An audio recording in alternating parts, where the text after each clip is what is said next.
Welcome everyone. College review series का अपना next college है Terna medical college hospital and research centre, Navi Mumbai. तो चलिए इंट्रोडक्शन से स्टार्ट करते हैं। Avanti, please introduce yourself. Hello everyone, मैं अवंती हूँ, currently in third year MBBS student. Just मेरी यूनिवर्सिटी एग्जाम्स खत्म हुए, so I am currently waiting for my results. I am in Terna medical college and hospital. या तो अपना जो कॉलेज का हॉस्पिटल का कैंपस है, वो एक ही कैंपस है या कॉलेज और हॉस्पिटल अलग अलग कैंपस में है? कॉलेज एक्चुअली हॉस्पिटल से थोड़ा दूर है। Bye walk it's around 15 minutes, और अगर ऑटो ऑटो वगैरह लेंगे तो it's around 5 minutes. But with hospital you have तुम्हारा हॉस्टल भी कनेक्टेड ही, मतलब। एंड उधर डेंटल भी आएगा एंड इंजीनियरिंग कॉलेज भी उधर ही है, so it's just medical college जो कि हॉस्पिटल से थोड़ा दूर। तो अपना हॉस्पिटल या कॉलेज कब इस्टेब्लिश हुआ था? इट वाज एस्टैब्लिश्ड अराउंड 1991 के टाइम पे, सो काफी पुराना है। थोड़ा एकेडमिक्स के बारे में बात करते हैं। कॉलेज में डेली ओके। बेसिस पे शेड्यूल के हिसाब से लेक्चर्स होते हैं क्या? मतलब पढ़ाया जाता है क्या शेड्यूल के हिसाब से? हाँ, okay, so for this I start with pre clinical subjects actually. तो यूजुअली प्री क्लिनिकल्स में हमारे एनाटॉमी, फिजियोलॉजी एंड बायोकेमिस्ट्री आता है। सो फॉर एनाटॉमी हमारा शेड्यूल कैसा होता है कि मंडे, वेडनेसडेज एंड फ्राइडे पे पूरा एनाटॉमी होता है। मतलब initial part of the day पूरा लेक्चर्स होता है, and उसके बाद पूरा 4 साढ़े 4 बजे तक वी हैव डिसेक्शंस। उसके बाद फिर देन देयर कम्स अपना ट्यूसडे होता है, Thursdays and Saturdays. Tuesdays, Thursdays and Saturdays में फिजियो एंड बायोकेम होता है, एंड दोपहर के टाइम पे बायोकेमिस्ट्री एंड फिजियोलॉजी के प्रैक्टिकल से अल्टरनेट होते रहते हैं। व्हेन वी टॉक अबाउट अपना पैराक्लिनिकल सब्जेक्ट्स, विच इज तुम्हारा pathology, microbiology. Microbiology, pharmacology, forensic medicine and ये कम्युनिटी मेडिसिन, ये सब के लेक्चर्स एक्चुअली सेकेंड ईयर से ही होना चालू हो जाता है, एक्सेप्ट दी कम्युनिटी मेडिसिन जो कि फर्स्ट ईयर से ही चालू हो जाता है। सेकेंड ईयर में जो ये सब्जेक्ट्स होता है हमारे इधर, सिर्फ थर्सडे के दिन पूरा का पूरा दिन एफएमटी एंड कम्युनिटी मेडिसिन होता है, एंड बाकी सारे दिन pharmac, patho and micro alternate days होते रहते हैं। एंड फॉर एग्जांपल अगर बैच ए का प्रैक्टिकल सबसे पहला पैथो अगर मंडे को है, तो लाइक नेक्स्ट डे वो फार्माक होगा एंड नेक्स्ट डे माइक्रो होगा, तो ऐसे करके अल्टरनेट डेज पे वो चलता रहता है।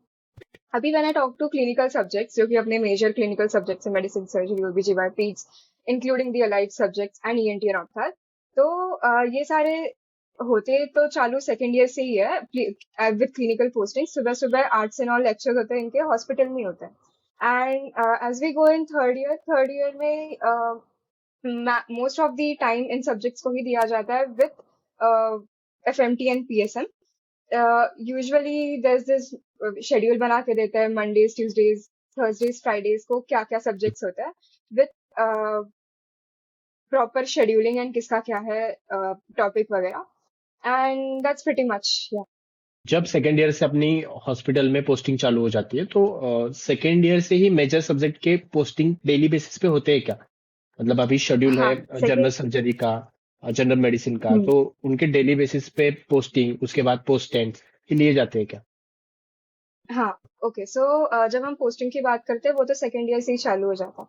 एंड हमारे कॉलेज में ऐसा है कि पर मंथ एक मेजर सब्जेक्ट की पोस्टिंग होती ही है। तो सेकेंड ईयर में वी हैव अराउंड 5 सब्जेक्ट्स की posting, which is medicine, general surgery, paediatrics, obstetrics and gynaecology and community medicine. तो हर एग्जाम का प्रॉपर पोस्टिंग होता है, बट इट्स ऑन स्टूडेंट्स की वो कितना इनपुट उस पर देते हैं। अगर स्टूडेंट्स इनपुट नहीं देंगे तो ऑब्वियसली सामने से रिटर्न कुछ आएगा नहीं। तो ऐसे पोस्टिंग्स होते हैं, एंड ये post and exam her posting के बाद होती है। सारे मार्क्स वगैरह सब कैलकुलेट करके रख दिए जाते हैं। स्पेशली कम्युनिटी मेडिसिन की पोस्टिंग्स तो बहुत ढंग से करो। दैट्स ऑल आई वुड से। जो फर्स्ट ईयर से लास्ट ईयर तक हमें प्रैक्टिकल्स में लैब इम्पोर्टेंट है, और उसमें जो हाँ। इक्विपमेंट्स लगते हैं, मतलब अभी एनाटॉमी में जो माइक्रोस्कोप्स है, अभी हिस्टोलॉजी के स्लाइड्स वगैरह है, बाकी बायोकेमिस्ट्री के माइक्रोस्कोप, उनके केमिकल्स, बाकी इक्विपमेंट्स, फिजियोलॉजी में इक्विपमेंट्स या माइक्रोबायोलॉजी वगैरह, तो इसके फुल्ली इक्विप्ड लैब्स अवेलेबल है क्या कॉलेज में? हाँ, कॉलेजेस में लैब्स में सारे के सारे मटेरियल्स इक्विपमेंट्स सारे अवेलेबल है एंड नए हैं। To be honest last to last year ही सारे के सारे नए इक्विपमेंट्स आए, सो दोज आर फुल्ली ऐसा फ्रेश इक्विपमेंट्स सारे। सो हिस्टो स्लाइड्स भी बहुत अच्छी है, पैथो स्लाइड्स तो जेन्युइनली बहुत अच्छी है, microscopes are really nice and हाँ सिमुलेशंस वगैरह अच्छे खासे है, फार्मैक के मैनिक्विन्स वगैरह भी in a very good condition. So सारे मटेरियल्स वगैरह बहुत अच्छे से है एंड ऐसा फील नहीं होगा कि कुछ कम हो रहा है या मतलब किसी चीज की कमी है। Okay. अभी हम थोड़ा हॉस्टल के बारे में बात करते हैं। जो कॉलेज का हॉस्टल है वो बॉयज और गर्ल्स को फर्स्ट ईयर से अलॉट किया जाता है क्या? हाँ, अगर हॉस्टल तुमको लेना है तो फर्स्ट ईयर से ही ले सकते हैं। लास्ट टू लास्ट ईयर तक एक्चुअली ऐसा था कि फर्स्ट ईयर के स्टूडेंट्स को कंपलसरी ही लेना था, बट अभी वो कंपल्शन हटा दिया गया है। बट जिसको लेना है फर्स्ट ईयर से they can opt for hostel. अभी मतलब मेजोरिटी क्या होता है कि मुंबई के जो कॉलेजेस होते हैं वहाँ पे हॉस्टल फैसिलिटीज अवेलेबल नहीं होती, मतलब जो गवर्नमेंट वगैरह, मुझे जहाँ तक मालूम है। तो वो एक प्लस पॉइंट है कि हॉस्टल अवेलेबल है। तो हॉस्टल में हम्म। एक रूम में कितने लोग रहते हैं, मतलब अगर फर्स्ट ईयर का स्टूडेंट है तो कितने लोग रहते हैं फर्स्ट ईयर से?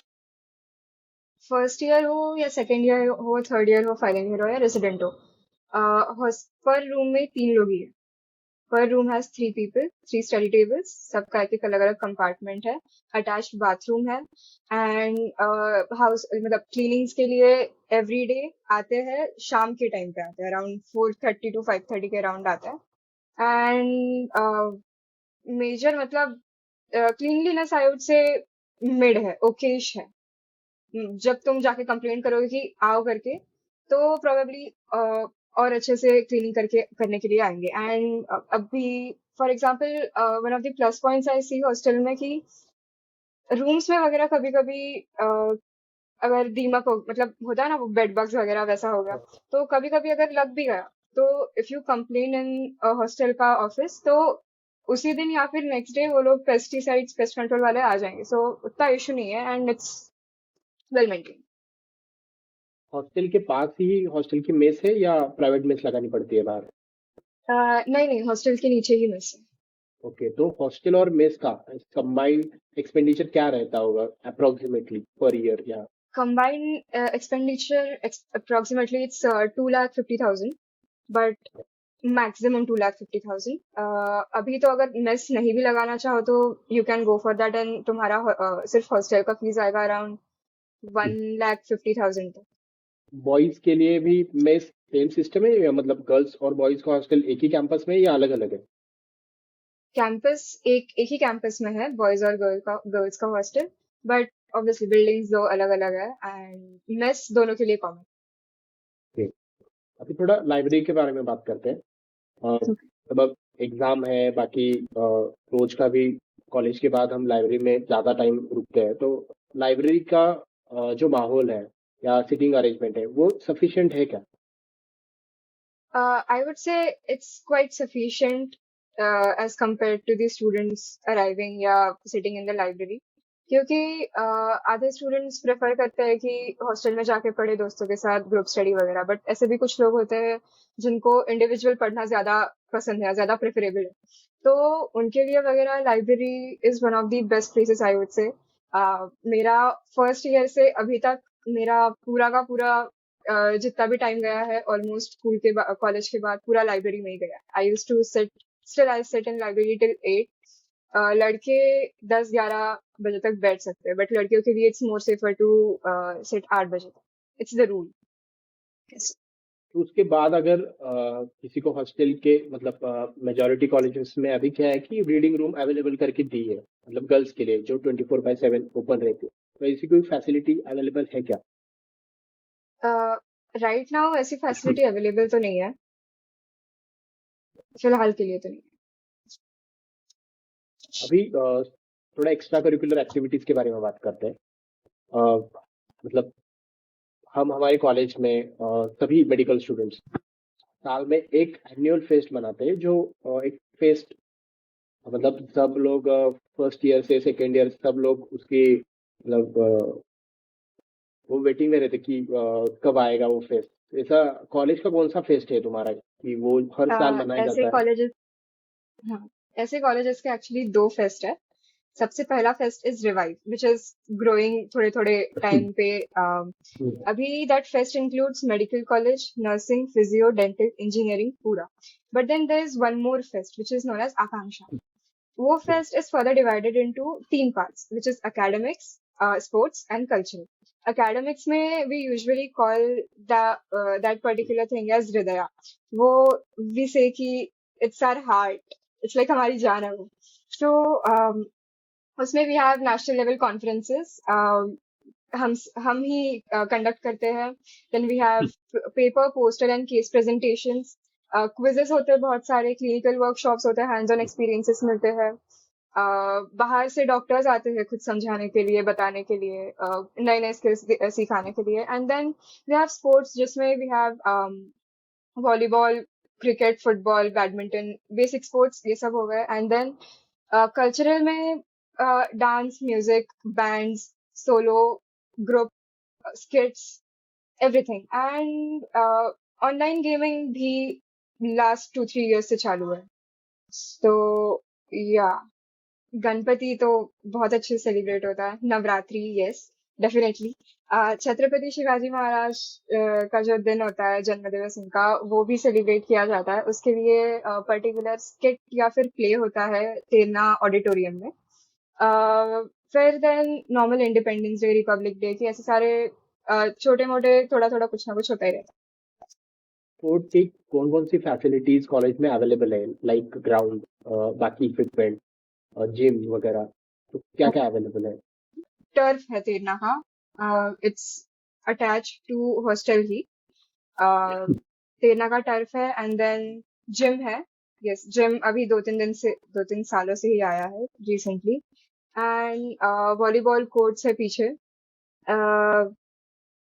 आई थिंक फिलहाल इतना ही है, but it's still under construction, तो बहुत सारे चीजें और ऐड होने के चांसेस हैं। उधर ये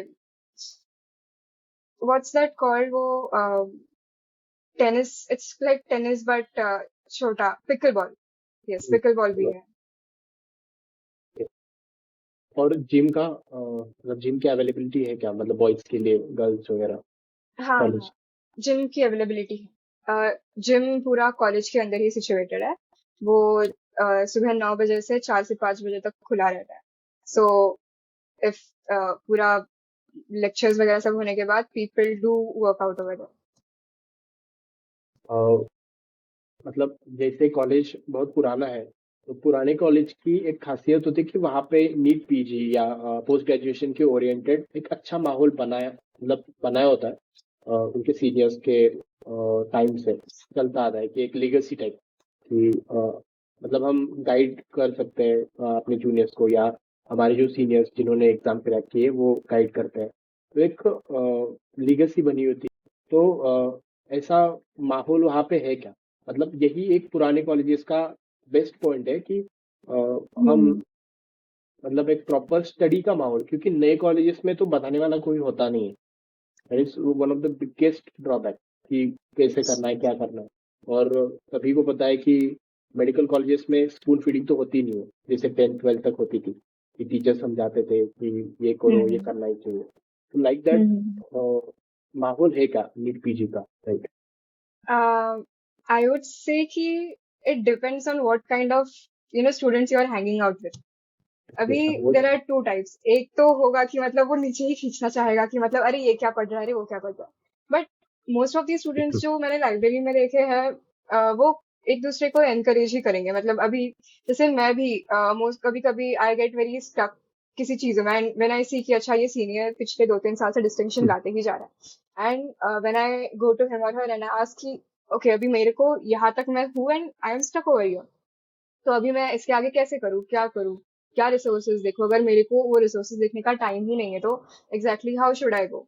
तो हेल्प करते हैं, अच्छा खासा हेल्प करते हैं। They even give you materials as well they tell you कि ये जगह से ये क्वेश्चंस करो, ये नोट्स पढ़ो, ये वीडियोस देखो, इनका इनका ये वाला पार्ट ज्यादा अच्छा है, इस वाले क्रिएटर का ये वाला पार्ट ज्यादा अच्छा है।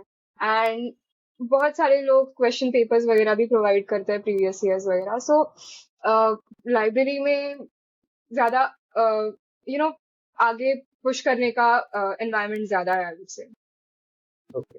जो अभी नए नीट एस्पिरेंट अभी एमबीबीएस की जर्नी स्टार्ट कर रहे हैं, वो महाराष्ट्र की कोई भी कॉलेजेस में एडमिशन ले रहे हैं, सपोज वो उनके एमबीबीएस की जर्नी कौन से भी कॉलेज से स्टार्ट कर रहे हैं, तो उनको क्या एडवाइस दोगे कि एमबीबीएस में मेंटल हेल्थ का, बाकी एग्जाम का कैसे ध्यान रखना चाहिए? Mental health, I would say कि इतना स्ट्रेस लेने की जरूरत नहीं है, to be honest, even if you are scoring very low. क्योंकि एमबीबीएस में एक बार आने के बाद कैसे ना कैसे करके you will do it, you will genuinely do it. People, मतलब आ, पढ़ना तो ऑब्वियसली है ही, कंसिस्टेंटली 3-4 घंटे पढ़ोगे तो हो ही जाएगा। But I have seen many people जो कि एग्जाम के टाइम पे बहुत ज्यादा एंशियस हो जाता है, किसी किसी को बहुत ही उल्टी आना चालू हो जाती है। मतलब नहीं है जरूरत इतनी, एग्जाम का पेपर देखने लगोगे यू वुड बी लाइक अच्छा ओके, अगर मैंने इतना नहीं किया होता तो इतना स्ट्रेस नहीं लिया होता तो I would have done my paper बहुत अच्छे से पहली बारी में। बट हाँ, टॉक टू योर फ्रेंड्स इसके बारे में, आई वुड से कि अगर मेंटल हेल्थ ढंग से करनी है, talk to your friends. And एक बार एमबीबीएस में घुसने के बाद तुमको थोड़ा सा भी एक फ्री टाइम मिलेगा तो यू वुड थिंक कि इस टाइम का मैं क्या करूँ, like what should I do, नया चैप्टर चालू करूँ, नया सब्जेक्ट चालू करूँ या क्या करूँ। But then I would say कि लो ब्रेक थोड़ा सा, talk with your family friends, outings पे जाओ, वरना यू विल हैव ऐसा बर्न आउट बहुत गंदा वाला। अभी इफ आई गिव यू मेरा ही एग्जांपल, तो सेकेंड ईयर में इतना ज्यादा पढ़ाई एंड इतना ज्यादा हो गया था कि थर्ड ईयर का इनिशियल कुछ पार्ट ऐसे थे कि अरे यार नहीं हो रहा बस, ऐसा हो गया था। But then again you have to push yourself आगे कि नहीं, ये करके नहीं चलेगा, at the end of the day you have to do it some और the other how, so why not just start धीरे धीरे एंड बी कंसिस्टेंट। दोस्त रखो, बहुत सारे मत रखो, एक ही पकड़ के चलो, आई वुड से स्टे हाइड्रेटेड, दैट्स इट।